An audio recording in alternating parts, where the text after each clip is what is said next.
हिंदवी स्वराज्याची स्थापना करण्यासाठी छत्रपती शिवाजी महाराजांनी ज्या पुण्यभूमीमध्ये शपथ घेतली की मी हिंदवी स्वराज्याची स्थापना काही मोजक्या मावळ्यांना सोबत घेऊन करणार आहे, अशा पुण्यभूमीमध्ये महादेवाच्या मंदिरात अन्नपूर्णा मातेच्या मूर्तीवरती अश्लील चाळे करण्याचं नीच काम ज्या चांद शेखनं केलाय, त्या चांद शेखला महादेवाच्या मंदिराच्या समोर फासावरती लटकावला पाहिजे।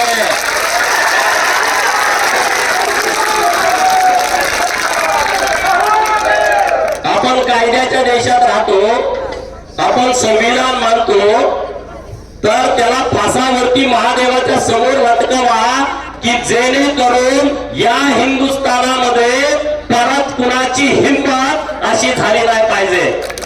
ही मागणी करण्यासाठी आपण सगळा हिंदू समाज रस्त्यावरती आलाय। अरे किती नीच प्रवृत्ती आहे।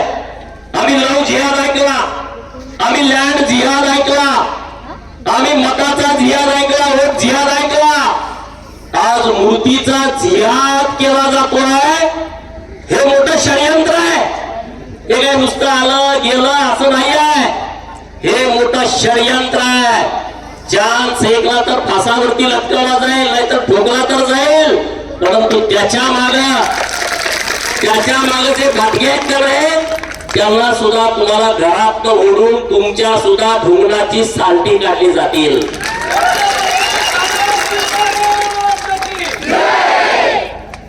काय प्रकार आहे?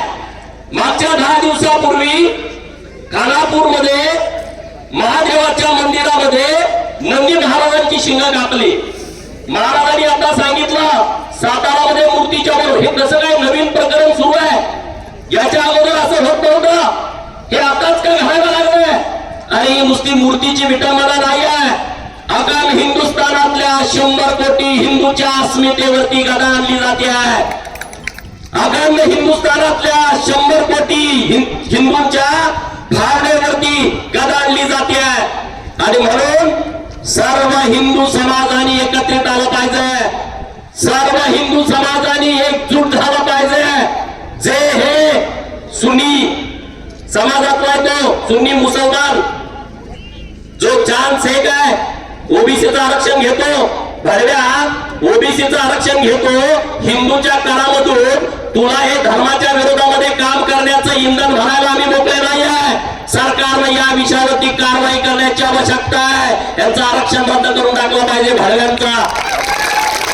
इकडे मुसलमान होतो, इकडे ओबीसीचं आरक्षण घेतो, हिंदू आम्ही कर होतो, आणि त्या घरात धर्माची हत्या करण्यासाठी तुझ्या गाडीत इंधन भरायला आम्ही मोकळे नाही आहे। सरकारने याच्यावरती गंभीरतेनं विचार करण्याची आवश्यकता आहे, नाहीतर या हिंदू संघटना या अनुच्छेद 14 जो समानतेचा आहे, अनुच्छेद 25 जो धर्म स्वातंत्र्याचा आहे, अनुच्छेद 32 जो घटक न्याय देणारा जो कायदा आहे, त्याचा वापर करून सुप्रीम कोर्टामध्ये आणि हायकोर्टामध्ये जाऊ आणि यांना धडा शिकवू, ही भूमिका घेण्याची आता वेळ आलेली आहे। मित्रांनो, बाळासाहेब ठाकरे काय म्हणत होते यांना? त्यांच्या भाषणात काय बोलायचे? अरे हे अर्धे आहेत तरी हे करतायत, आता पूर्ण कट करण्याची आवश्यकता आहे। हे मंजुराकरण चाललेलं आहे।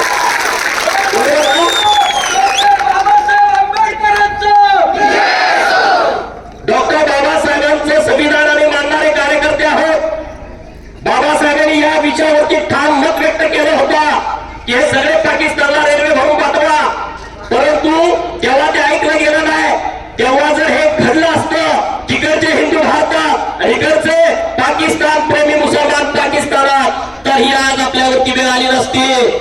मित्रांनो, नुसते मुसलमान सोडून द्या, मताच्या राजकारणासाठी तळवे चालणारे भडवे सुद्धा या देशात खूप आहेत।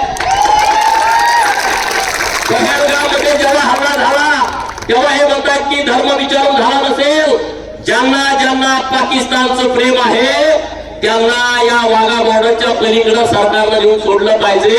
त्या भिकाऱ्यांच्या सोबत राहावा, तिथं काय तुम्हाला करायचे करा, खावा पिवा, त्यांच्यावरती तुम्हाला किती प्रेम व्यक्त करायचे करा.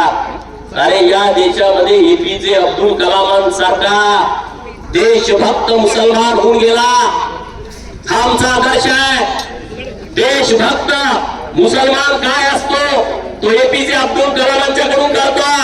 जेव्हा 1998 ला माननीय पंतप्रधान अटल बिहारी वाजपेयी साहेबांनी एक 11 मे तारीख असावी मला वाटतं, 11 मे 1998 ला पोखरण मध्ये अणु चाचणी केली. जगाला पत्ता नव्हता, अमेरिकेला पत्ता नाही, चीनला पत्ता नाही, जपानला पत्ता नाही. जेवढे जेवढे प्रगत राष्ट्र या जगातले आहेत त्यांना कळावं सुद्धा नाही की भारतानं अणु चाचणी केली. हे इतकं सिक्रेट होता, हे फक्त 3 व्यक्तीला माहित होतं. एक देशाचे पंतप्रधान अटल बिहारी वाजपेयी, दुसरे तत्कालीन संरक्षण मंत्री जॉर्ज फर्नांडिस आणि तिसरे एपीजे अब्दुल कलाम. या तिघांनाच फक्त माहित होतं. जे फडवे इथं राहून पाकिस्तान विषयी प्रेम करतात ना, त्याला हे लक्षात आलं पाहिजे, अरे आम्ही मुसलमानांच्या विरोधात नाही, देशभक्त मुसलमानांचा सन्मान करणारा हा भारत आहे. देशभक्त मुसलमानांना सन्मान जोपासणारा हा भारत आहे. राष्ट्रपती पदावरती एपीजे अब्दुल कलाम साहेबांना बसवलं, दुसऱ्यांदा बसवण्याची वेळ आली. भारतीय जनता पार्टीचे नेते म्हणत होते याला दुसऱ्यांदा राष्ट्रपती बोलून बसला. पण हे जे पाकिस्तान प्रेमी मुसलमान आहेत ना, त्यांना हे नको होतं. हेच लोक आहेत ज्यांनी विरोध केला एपीजे अब्दुल कलामांना दुसऱ्यांदा राष्ट्रपती होण्याला, आणि हे समर्थन करत होते अफजल गुरुला फाशी देऊ नका ज्याने संसदेवरती हमला केला. म्हणजे ह्याची धोरणं काय बघा तुम्ही. आता महाराजांनी सांगितलं की वक्फ बोर्डाचं बिल आल्याच्या नंतर त्यांची जरा चुळबुळ जास्त वाढलेली आहे. वक्फ बिल काय बघा, एक कायदा काय बघा ना. या जगामध्ये 57 मुस्लिम राष्ट्र आहे. आपल्या बाजूला बांगलादेश आहे, आपल्या बाजूला पाकिस्तान आहे, तुर्कस्तान आहे, अफगाणिस्तान आहे, इराण आहे, इराक आहे, तुर्की आहे, असे अनेक राष्ट्र आहेत जिथं असा कायदा नाही आहे की जो कायदा सर्वश्रेष्ठ आहे. त्यांनी जर ठरवलं की आपल्या गावावरती हे आमची वक्फ प्रॉपर्टी आहे तर त्याला चॅलेंज करायला कोर्ट नव्हता. त्याला हायकोर्टात जाऊ शकत नव्हतो, आपण सुप्रीम कोर्टामध्ये जाऊ शकत नव्हतो.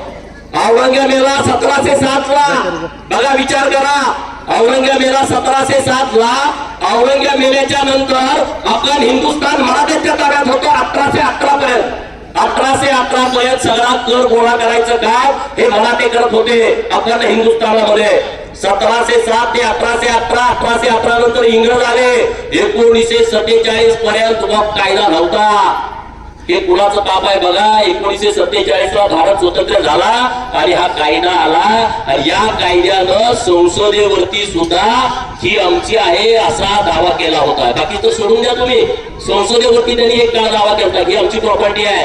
अरे पुणे जिल्ह्यामध्ये छत्रपती शिवाजी महाराजांचे आजोबा मालोजी राजे यांची गडी इंदापूरमध्ये, आणि त्या गडीवरती सुद्धा वक्फ बोर्डाच्या ताब्यामध्ये 2017 ला गेले. ती गडी वक्फ बोर्डाच्या ताब्यात आहे. अख्या जिहादींनी येडलंय. तिथं दारू विक्री होते, तिथं 2 नंबरचा धंदा होतोय. मागच्या 8 दिवसापूर्वी तिथले सगळे हिंदू कार्यकर्ते एकत्रित आले, रस्ता अडवला. राज्याच्या मुख्यमंत्र्यांनी दखल घेतली आणि फोन करून सांगितलं तात्काळ सगळं तिथलं अतिक्रमण काढून टाका, सगळं अतिक्रमण काढून टाका. अरे मुळशी पॅटर्न पिक्चर मधला या महाराष्ट्राला कळाला, तो विषय वेगळा आहे. पण आता या सेक्सच्या बाबतीमध्ये मुळशी पॅटर्न असा झाला पाहिजे की अखंड देशाला त्याची दखल घेतली पाहिजे.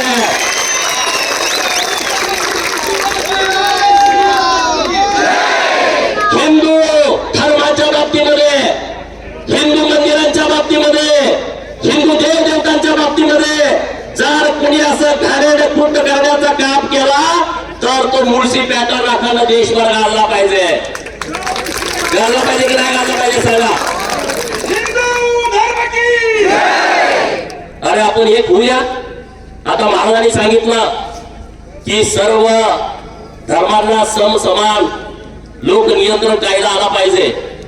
माझं तर म्हणणं असं आहे, नुसतं मुसलमानांच्या साठीच आता कायदा आणण्याची आवश्यकता आहे. हम जो हमारे 2 मुलं आपण तिथं आता घरी जातच नाही. तिथं 4 पोरं असणारे कोण कोण आहे हातवर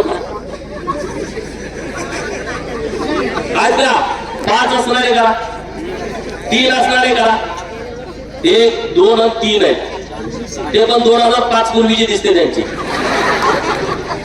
2 आहेत असे किती करा, 1च आहे असे किती करा बघा. हम दो हमारे दो सरकारनं जो निर्णय घेतला आम्हाला वाटलं की हे धर्मग्रंथातलं मुख्यच वाक्य आहे आणि त्याचं इतकं तंतोतंत पालन झालेलं आहे.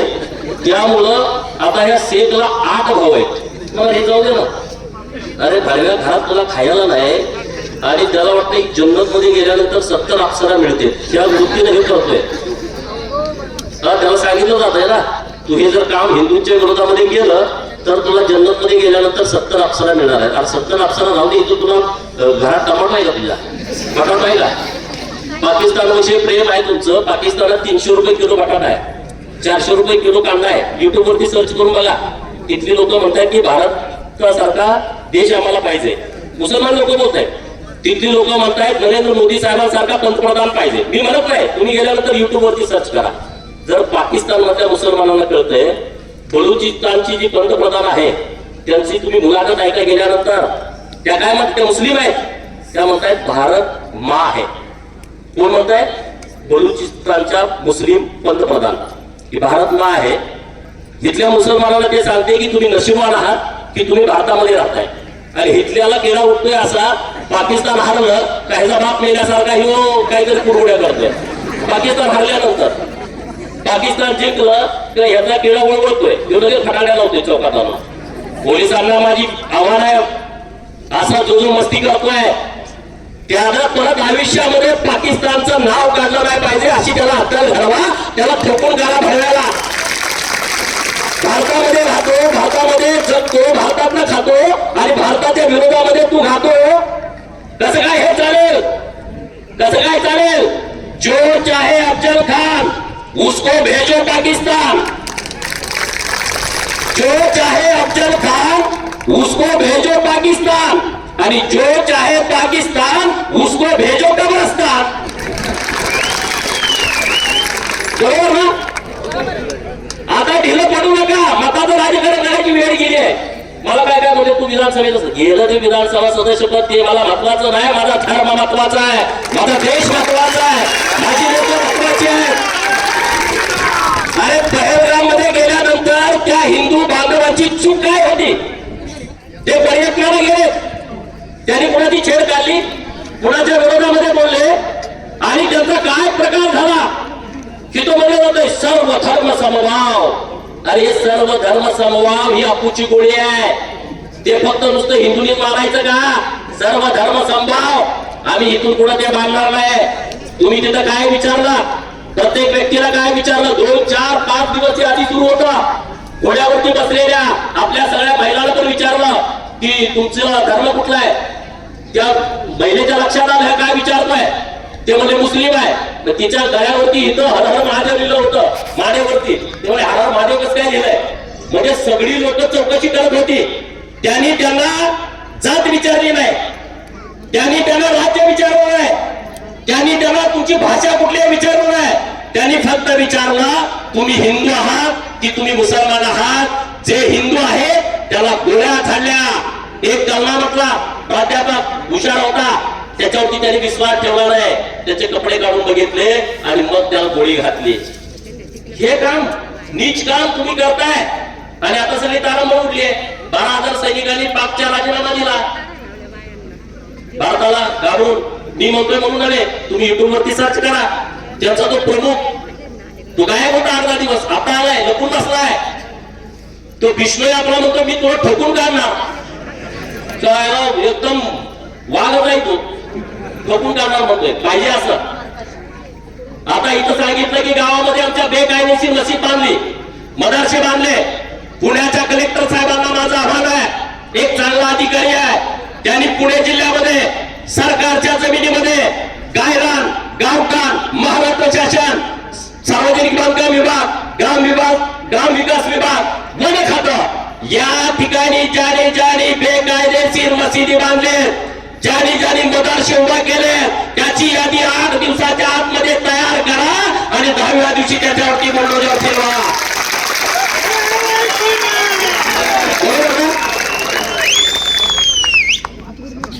लवलेमध्ये आता लोक आता बोलत होते अरे पाळणार 100%. तुम्ही चिंता करू नका, राज्यामध्ये आता सरकार आपलं आहे. तुम्ही बघितलं प्रतापगडाच्या पायथ्याचं किती वर्षापासूनच अनधिकृत बांधकाम होतं, विशाळगड सगळं सुपडा साफ करून टाकलाय.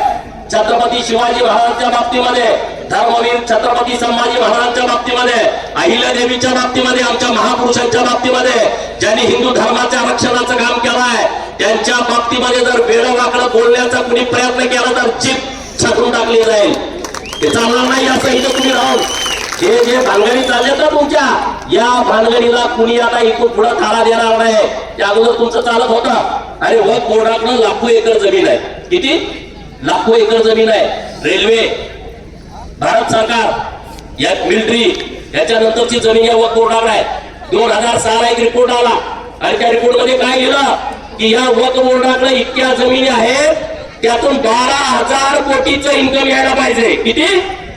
12,000 कोटीचं येतंय. किती? 163 कोटी. किती? 163 कोटी 2006 आता वाढून झालंय 167 कोटी. बरोबर? हा 160 होतं. 3 कोटी वाढलं 2006 ते 2025 ला. आणि ते काय म्हणतायत हिंदू हिंदू मंदिर आहेत ते सरकारच्या ताब्यात द्या. राम मंदिराच्या बाबतीत ते बोलले अरे भडव्यानो राम मंदिराच्या अंदर 3,000 कोटी रुपये इन्कम आहे, 400 कोटी रुपये टाकलाय. आणि मंदिरात काय करा